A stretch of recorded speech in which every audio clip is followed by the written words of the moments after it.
बिस्मिल्लाहिर्रहमानिर्रहीम। अस्सलामुअलैकुम वरहमतुल्लाहि वबरकातुहू।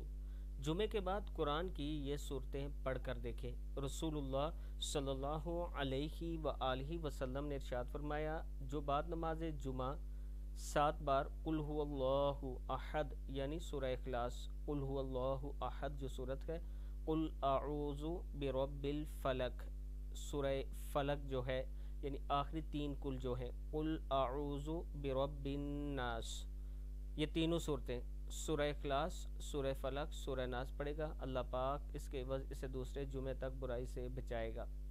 जो भी पढ़ेगा सूरह इखलास, कुल हुवल्लाहु अहद, कुल अऊज़ु बिरब्बिल फलक, कुल अऊज़ु बिरब्बिन नास 7 मरतबा पढ़ेगा तो अल्लाह ताला दूसरे जुमे तक इसके एवज़ इसे बुराई से बचाएगा। अल्लाह ताला हम सबको इस पर अमल करने की तौफीक दे।